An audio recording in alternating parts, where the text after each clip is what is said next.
person claiming to know the identity of the alleged kidnapper. Okay, so you remember, just to be clear, we had ransom notes that came in the first week Nancy was missing that the FBI was treating as legit, that Savannah later told us she viewed as legit. Then we had some other person bomb in just to TMZ saying, I know who the kidnappers are. And for the low price of 1 Bitcoin, I will tell you. So this guy's not saying I know. He's not saying I have her and it's me. He's saying I know who has her. And I'll give you all the info for one Bitcoin. The messages from, I guess I'll just call him ransom note writer number 2. Okay, he's ransom note writer number 2. Those messages were sent the very same day. The newest ones, that Savannah Guthrie returned to the Today Show this past Monday. Okay, so this person had already sent a couple being like, look over here. I know who did it. Hey, no one's taking me seriously. I'm getting pissed. And then on Monday, 2 more. So this guy is not going silent. The person who wrote the, ransom note writer number 1, who we think may indeed have been the kidnapper, has gone totally silent. That person wrote not 1, but 2 notes during the first week and then disappeared. This guy's now written, I think, 4, and he's not going to be ignored. He's unhappy that no one's taking him seriously, and he's taking it out on Harvey Levin of TMZ. All right, now, here's Harvey Levin. He's discussing the first note that he received this past Monday. It's not the first note ever from this ransom note number 2 guy. It's, again, I think that guy had already written him at least 2 prior ones, but it's the first one this week. And here's Harvey describing it. We got another letter today from this person, an email saying, I know where her body is and who the kidnapper is. Give me half a Bitcoin and I'll tell you. And this person has been really persistent, knowing that if it's a scam, it's a federal crime. Right. But they also made the point that they wanted to make it clear that they have nothing to do with it. Right. They've been out of the country, but who knows? We forwarded it to the FBI, right, as we have in the past. Right. And for whatever reason, and this is the thing we haven't figured out, you have to assume that the law enforcement, they believe that this person is not legit. Otherwise, they would have advised Savannah to pay the money. My spidey senses tell me that there's something about this guy, because one of the emails he sent said early on, time is of the essence to do this. And then the next day he said, time is no longer of the essence. If he was pulling a scam, why would you say time is no longer of the essence? Right. You want to keep the value high. You want to keep the value high. Yeah. And the fact that he said... Before we begin, if you've been following this case or you're just coming across it now, stay with us and make sure you're subscribed so you don't miss what comes next. These are the kinds of cases where small details can change everything. And we're here to keep you updated as new information comes in. Because right now, something new has entered the conversation. Not confirmed evidence, not an official update, but messages, notes that have been sent out, making very specific claims about where Nancy might be. And those claims are now raising serious questions because more than one message has been sent, and they don't all say the same thing. One of those messages makes a direct statement. It claims that the sender knows who the kidnappers are. A strong claim, one that immediately gets attention. Because if that is true, and then it could change everything. But the problem is not just what is being said, it is what is missing. There is no confirmed evidence attached to that claim, no verified detail that has been publicly confirmed to support it. And in cases like this, a statement on its own is not enough. Now consider the second message, because this is where things begin to shift even more. Another note claims that Nancy was seen alive, not just alive, but in a specific place, Sonora, Mexico.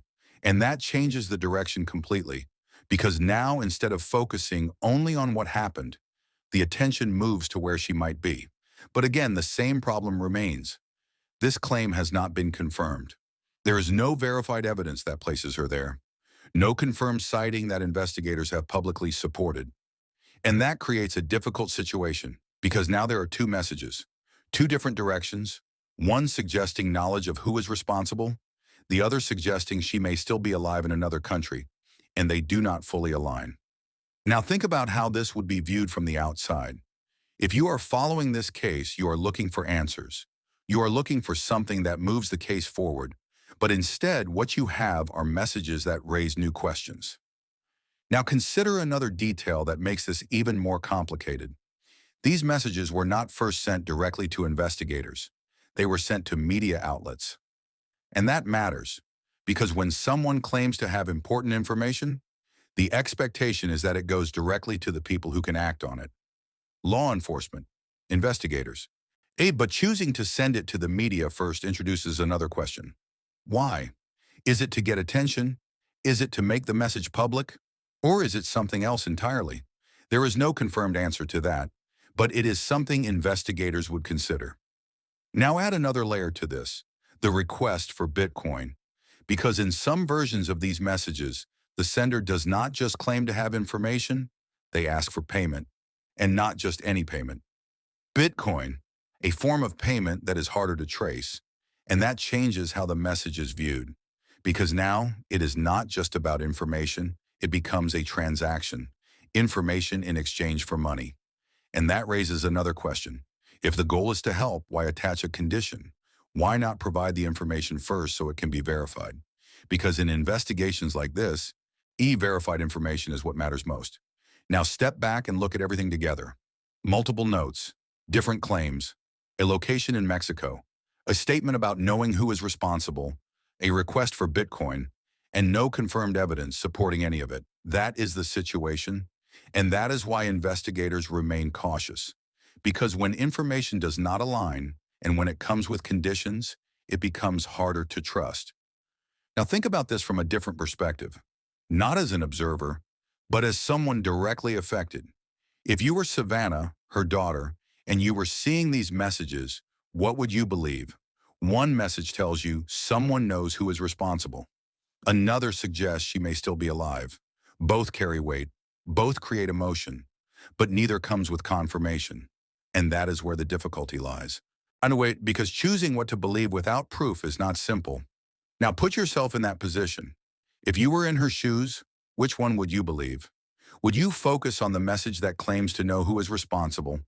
Or would you hold on to the possibility that she is still alive? Because that decision is not based on facts. It is based on uncertainty. And that is what makes this moment so important. Now return again to the role of investigators. They do not choose what to believe. They choose what can be proven. They examine each message. They look for details that are not public. They analyze how the message was sent. They test whether any part of it connects to known evidence. Because if it does, then it becomes more important. If it does not, then it remains unverified. Now think about the contradictions again. One message focuses on kidnappers. Another focuses on a location. These are not small differences. They are completely different directions. And that is what makes this difficult to interpret. Because if one is true, the other may not be. And if neither is true, then something else is happening entirely. Now consider the timing. Why are these messages appearing now? Why not earlier? Why not through official channels? Timing is not always random, and investigators would look at that as well. Because understanding why a message was sent can be just as important as what it says. Now bring everything back to the central question. Someone claims to know where Nancy is, but can that claim be trusted? Because that is what everything depends on. Not the strength of the statement, not the attention it receives, but whether it can be proven. And right now that proof has not been publicly confirmed.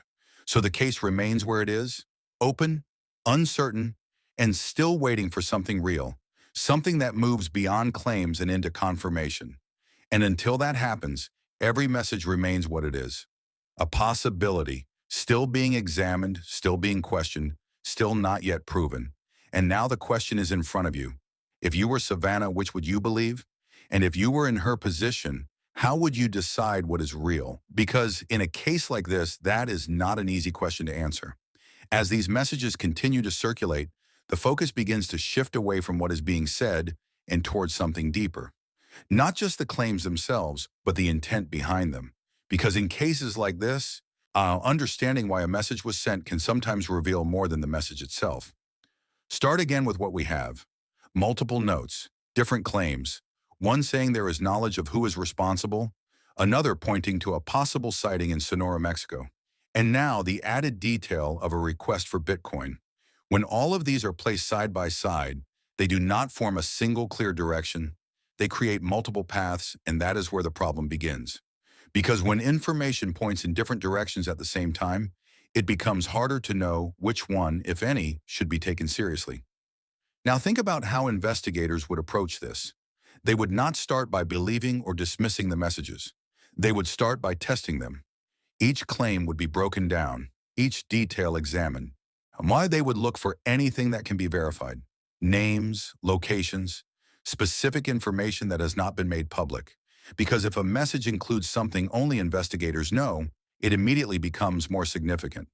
But if it does not, then it becomes more difficult to trust. Now consider the way these messages were delivered.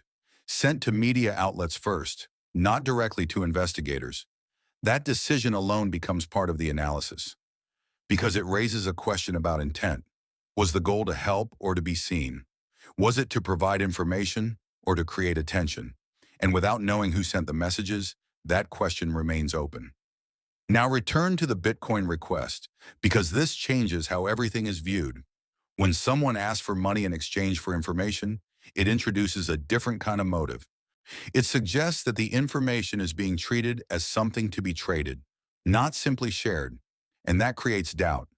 Because if the information is real, the priority would be verification, not payment.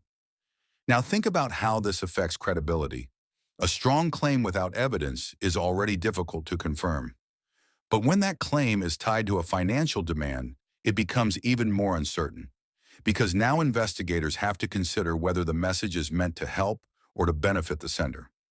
Now consider another possibility, that these messages are not coming from one person, but from multiple sources, each with their own version of events. If that is the case, then the contradictions become easier to understand, but the situation becomes more complex. Because now there are multiple unknown voices, each making claims that cannot be confirmed. And that increases the amount of information that investigators must filter through. Now think about how easily a case like this can become overwhelmed with information. Messages, tips, claims, all appearing at different times. Some may be real, some may not. And the challenge is separating one from the other. That process takes time, it requires patience, and it requires careful verification. Now return again to the emotional side of this. Because while investigators focus on evidence, families are faced with something different. They are faced with uncertainty.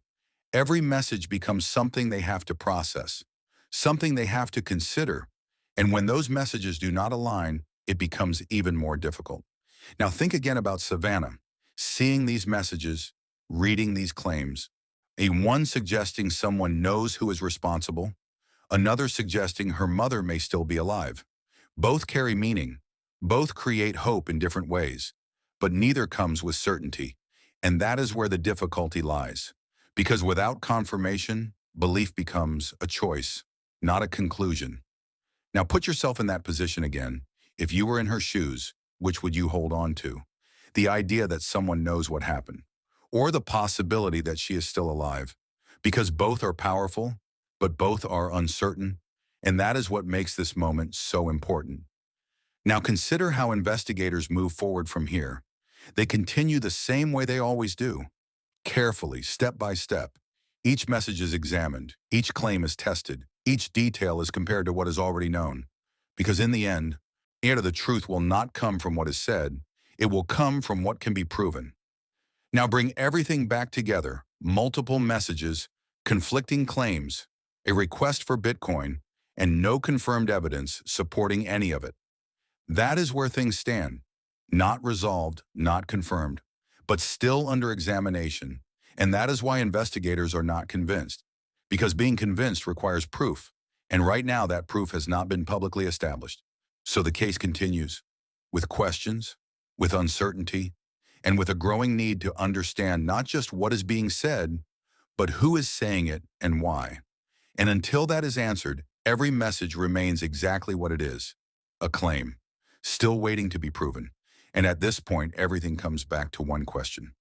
Not what is being claimed, but what can actually be trusted.